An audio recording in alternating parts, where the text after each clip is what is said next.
자, 안녕하십니까. 주제 통합 세 번째 지문 한번 살펴보도록 하겠습니다. 이 지문에선 지금 가 지문 그리고 나 지문 둘 다 프랑스 혁명을 지금 핵심 소재로 하고 있습니다. 1번 문제에도 보면 나오듯이 전부 다 1, 2, 3, 4, 5번 선지가 전부 프랑스 혁명이라는 말로 묶여져 있는 게 지금 눈에 보이죠. 그래서 프랑스 혁명이 이제 다방면에 영향을 미쳤는데 지금 가 지문에서는 달력과 연관된 내용이 나옵니다. 가 지문에서는 달력 관련된 내용이 나오고 나 지문 같은 경우에는 이제 도량형 중에 하나인 미터라는 단위법과 연관된 내용이 나옵니다. 결론적으로 얘기하면 이 달력과 연관된 내용은 시도는 뭐 참신했으나 끝까지 제대로 현행까지 이어지지 못했고 여기 있는 미터법 같은 경우에는 지금 현재까지 정착이 잘 되어 있는 상태의 차이점을 가지고 있죠. 자, 그 다음에 2번 문제 같은 경우에는 기억에 대한 이해 내용으로 적절치 않은 것은 되어 있는데 자, 기억이 지금 어디에 속하냐면 가 글에 나와 있는 혁명력이라고 하는 달력 을 얘기합니다. 그래서 가지문에 대한 내용이 되겠고 자, 그 다음에 3번 문제 나에 나타난 프랑스 혁명 시기의 미터법이라고 되어 있으니까 나 지문에 해당된다는 거 알 수 있죠. 그래서 1번은 글 전체, 2번은 가글, 3번은 나글에 대한 내용이란 걸 알 수가 있고 뒤에 있는 4번 문제는 나에 대한 내용을 보기를 활용해서 좀 더 깊이 살펴보는 문제가 되겠습니다. 자, 지문 내용 그렇게 많이 어렵지 않으니까 바로 살펴볼 수 있을 것 같네요. 자, 한번 이번 시간에도 가봅시다. 자, 프랑스 혁명에 대해서 나오죠. 자, 자유와 평등, 박애의 정신을 바탕으로 절대 왕정을 철폐하고 국민 주권을 세우는 것이 목표였었습니다. 자, 그래서 혁명 이전에 프랑스 사회는 소수의 귀족과 성직자 계급이 나머지를 지배하고 독점하는 하지만을 기점으로 해서 혁명 이후에 등장한 국민이라는 개념 같은 경우에는 자, 개인이 속한 다수의 신분 중에서 제일 앞서는 가치를 가지게 되었다. 자, 국민이 중요해집니다. 국민. 자, 국민은 국가의 주인이고요. 국가는 국민의 악령을 추구하는 것을 최고의 기능이자 목표로 삼았습니다. 이러한 배경을 바탕으로 해서 여기서 말하는 이러한 배경은 이제 국민의 개념이 중요시 여겨지는 프랑스 혁명 이후의 상황이 되겠죠. 자, 프랑스는 정치와 사회제도를 변혁하려는 역동적이고 격렬한 움직임을 보이게 됩니다. 자, 이러한 시대적 요구에 부응하기 위해 프랑스 혁명 정부는 새로운 역법체계를 구상하게 됩니다. 새로운 역법체계라는 말이 보이네요.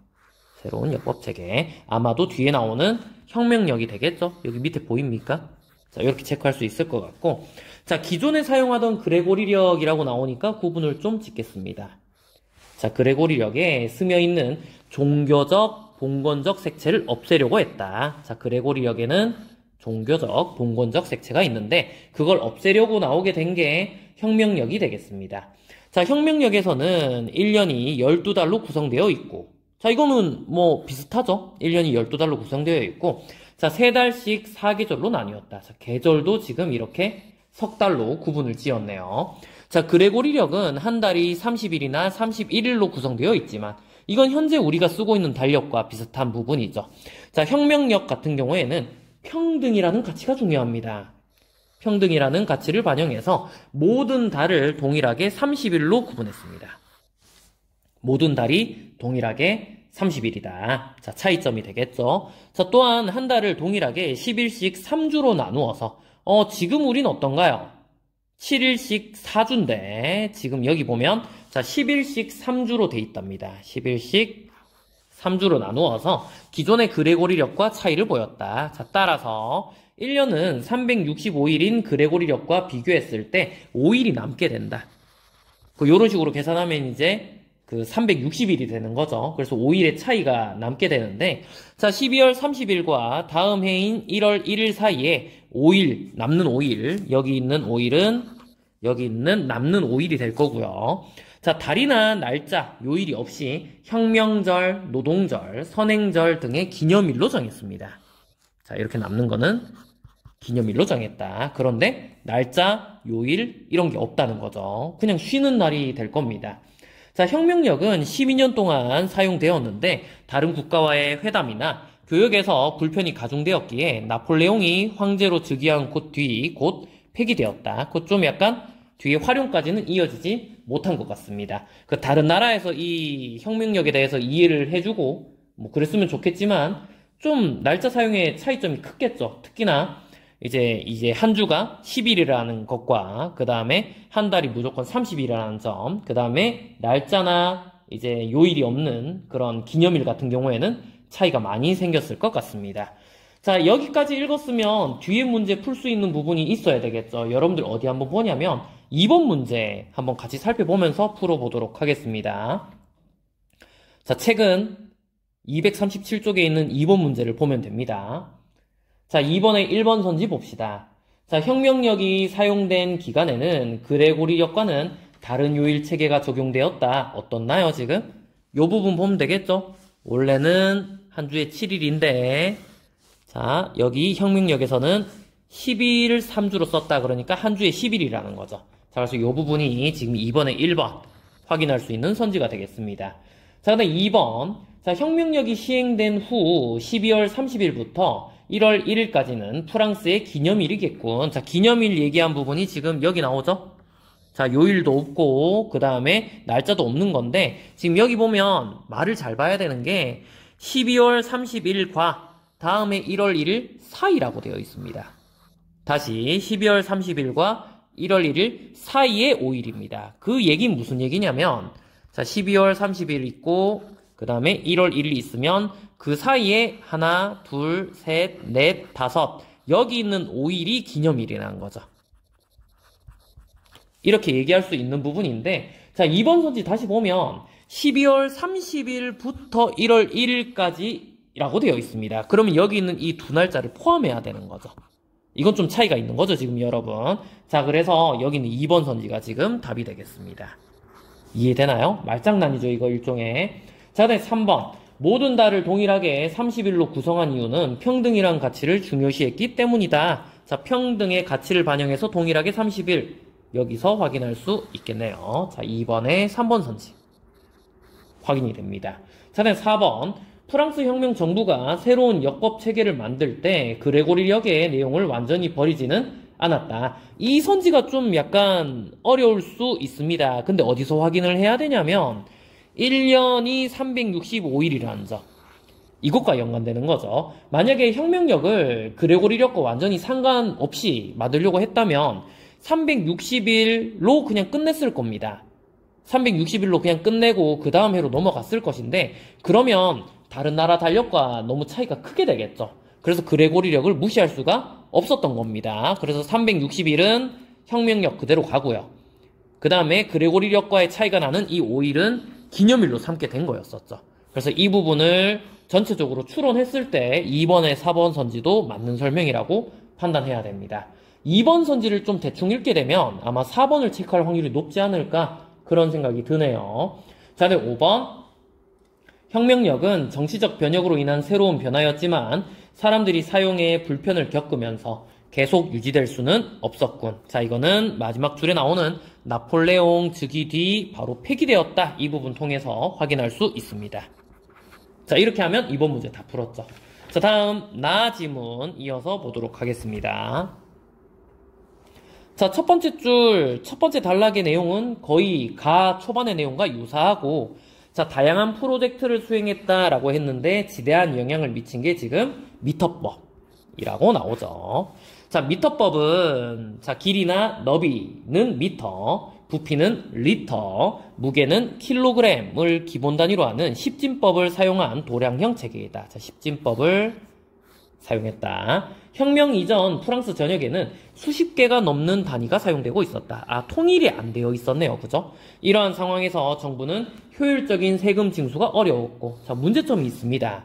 자, 시민들 또한 계속 바뀌는 단위 때문에 어려움을 겪을 수밖에 없었다. 자, 문제점이 있었고, 따라서 혁명 정부는 시민의 입장에서 정치를 한다는 명분으로, 자, 아까 가글에 나왔었던 국민이라는 개념이 좀 기억이 나네요. 그죠? 자, 도량형을 통일하고자 했다라는 말이 보입니다. 자, 그래서 나오게 된 게 여기 있는 미터법이 되겠죠. 자, 혁명 정부의 과학자들은 도량형 통일을 위한 미터법 준비위원회를 결성합니다. 위원회는 가장 먼저 십진법을 기본으로 도량형을 통일하기로 했습니다.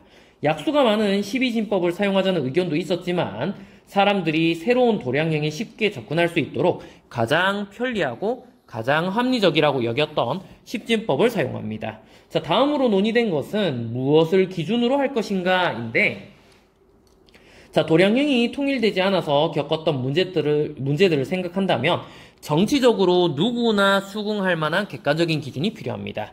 정치적인 부분도 간과할 수 없는 거죠. 자, 또한 과학적으로 항상 일정하고 변동이 없어야 됩니다. 그래야지 이제 앞에 있었던 어려움이 반복되지 않을 거니까요. 자, 처음에는 위도 45도에서 진자가 1초 동안 움직인 길이를 1m로 하자는 의견이 나왔습니다. 하지만 자, 진자의 움직임은 지구 중력 영향을 받을 수 있고 시간의 단위인 초를 먼저 정의해야 된다는 문제가 있어서 적절하지 않다라는 반론이 제기되었다. 그 1초가 뭐냐에 따라서 1m가 달라질 수 있는 거죠. 자, 고심 끝에 과학자들의 정한 단위의 기준은 바로 우리가 살고 있는 지구였습니다. 좀 되게 그 기준이 되게 크다라는 걸 알 수가 있습니다. 자, 그래서 탈레랑이라는 1790년대 사람이 자, 지구 둘레의 4천만 분의 1을 1m로 정하자고 제안했습니다. 북극에서 시작해서 다음으로 넘어가면요. 파리를 지나 적도를 통과하고 남극을 지나는 큰 원을 그립니다. 그러면 약간 뭐 느낌이 이렇겠죠? 지구가 이렇게 있고 뭐 축이 이렇게 있으면은 북극에서 시작해서 뭐 파리를 지나서 적도를 지나서 남극까지 가는 거. 여기는 이 둘레를 큰 원으로 이렇게 그린다는 겁니다. 세로로 자르는 듯한 느낌이 들겠죠? 자, 이를 4천만으로 나누어서 1m를 정하는 것이다. 지구 둘레를 절대 변하지 않는다는 당시 사람들의 인식은 탈레랑의 제안을 과학적으로 뒷받침하게 되었다. 자, 여기는 당대 사람들의 인식에 있어가지고 일단 가산점이 생기게 되네요. 자, 그 다음에 자, 세상 사람들에게 공평한 척도를 제공하는 기준을 모든 사람의 삶의 터전을 기준으로 삼자는 점에서 평등이라는 혁명 정신에도 부합합니다. 이건 가글에 나왔었던 한 달을 30일로 동등하게 두는 것과도 연관이 될 수 있겠네요. 그죠? 자, 이러한 탈레랑의 제안은 받아들여집니다.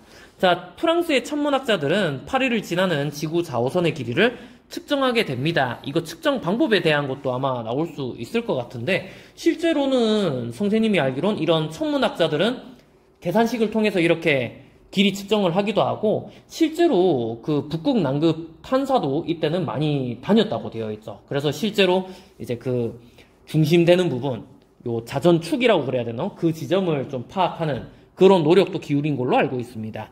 자, 지구 둘레의 4분의 1인 북극에서 파리를 지나 적도까지 이르는 선을 1000만으로 나눈 거리를 1m로 정하였다. 우리가 되게 쉽게 몇 미터 이렇게 얘기하지만 쉽지 않게 정해진 단위라는 걸 알 수가 있네요. 자, 그래서 이렇게 정해진 이 미터는 프랑스 국가 표준으로 공표되었고, 자, 나폴레옹에 의해서 유럽의 전 지역으로 퍼져 나갔습니다. 앞에도 나폴레옹이 있었고요. 뒤에도 나폴레옹이 나오는데 앞에 거는 폐지가 됐고 뒤에 거는 전역으로 퍼져 나갔네요. 그죠? 큰 차이점이 어떤 것 같습니까? 한 제도나 시스템이 폐지가 되고 퍼지는 그 과정에서 어떤 차이점이 있는 것 같냐면 여기 가글에 나와 있는 달력 같은 경우랑 여기 있는 나글에 나와 있는 이 미터법이 왜 나오게 되었는가를 생각해 보았을 때 여기 있는 달력 같은 경우에는 그 어떤 혁명이라는 가치 추구고 그거 하나밖에 없었죠. 자, 반면에 여기 있는 미터법 같은 경우에는 어떤 평등의 가치라는 말도 나오지만 애초에 그 나라의 입장에서나 아니면 이제 그 시민들 입장에서 불편한 점이 너무 많았던 겁니다. 그렇기 때문에 도량형 통일의 어떤 동기가 충분했던 거죠. 자, 그래서 여기는 얘는 미터법은 살아남고 여기는 달력은 이제 폐지되었다고 보면 될 것 같습니다. 자, 남은 문제들 한번 풀어보도록 하겠습니다. 자, 3번으로 가야 되겠죠? 자, 3번 문제 계속 이어서 보도록 하겠습니다. 지금 여기 보면 미터법에 대한 설명으로 적절하지 않은 것은 묻고 있는데, 자, 1번 선지의 10진법 얘기하는 거는 맞는 설명이 되겠죠? 12진법하고 고민을 하긴 했었지만, 자, 10진법을 선택을 했습니다. 자, 그다음 2번 선지, 당시 사람들의 일반적인 인식, 지구 둘레는 변하지 않는다. 맞는 설명이 되겠습니다. 이것도. 자, 그 다음에, 자, 3번 선지. 자, 3번 선지 같은 경우에는 여기는 혁명적 정신적 가치라고 했을 때 그 평등이란 말이 기억이 나면 되겠죠? 그래서 모두 고려했다. 나쁘지 않네요. 자, 과학적 요소라는 건 2번 선지에 있는 내용 가지고 생각하면 되겠죠. 자, 그 다음에 4번. 1m는 북극에서 파리를 지나 적도에 이르는 선을 1000만으로 나눈 것이다. 이게 좀 여러분, 사람을 좀 헷갈리게 할 수 있는 부분인데, 자, 본문을 다시 살펴보면, 자, 이렇게 나와 있습니다. 아까 전에 설명할 때 이거 전체 둘레에 대해서는 4천만으로 나눈다 그랬습니다. 그죠? 자, 그런데 또 하단에 내려가게 되면 자, 북극에서 파리를 지나는 적도까지의 선을 1000만으로 나눴다 이렇게 되어 있죠. 그 얘기는 이렇게 있으면 여기까지만 했다는 거죠. 자, 그러니까 전체 둘레를 했을 때는 4천만이고 여기 4분의 1만 했을 때는 1000만으로 얘기하는 게 맞다는 겁니다. 자, 그래서 여기는 3번에 4번도 맞는 설명이라 보면 되겠습니다. 자, 5번이 정답이 되는데 그 도량형 체계 통일을 시도했던 때가 프랑스 혁명 이전부터라고 보긴 좀 힘듭니다. 이후에 이제 시도했다라고 보면 되겠죠. 자, 다음 뒤로 넘어가서 4번 문제 보도록 하겠습니다. 자, 미리 체크를 좀 해놨는데 지금 여기 내용을 보면 자, 이 미터에 대한 개념이 얼마나 많은 노력을 거쳐갔는지 알 수 있는 부분입니다. 자, 논란의 여지를 최대한 줄이기 위해서 여러 가지 시도를 했다는 것이죠. 그래서 미터 원기를 만들기도 하고요. 그 다음에 부식 산화의 문제점이 있어서 또 새로운 기준을 만들려고 합니다. 그래서 크립톤 86 원자 방출을 기준으로 하기도 하고, 자, 그 다음에 이것도 변동 가능성이 있다고 지적이 나오니까 빛의 속력을 가지고 기준을 세우게 됩니다. 그래서 1m는 빛이 이 정도의 시간만큼 전진한 거리다 이렇게 나오게 되는 건데 어찌됐든 간에 1m라는 건 크게 변하지 않는 거죠. 측정 방법에 대한 시도가 여러 가지로 이루어졌다라는 걸 알 수 있는 부분이 되겠습니다. 자, 그래서 지금 여기 있는 이 문제는 정답만 확인할 텐데 자, 3번이 정답이 되겠고 여기 내용 보았을 때 1m의 기준이 계속해서 달라진다라고 되어 있지만 기준은 달라지지 않는 거죠. 달라지는 건 측정 방법이다 이렇게 생각을 하면 좋을 것 같습니다. 자, 여기까지 내용 살펴보도록 하겠습니다. 자, 고생했습니다.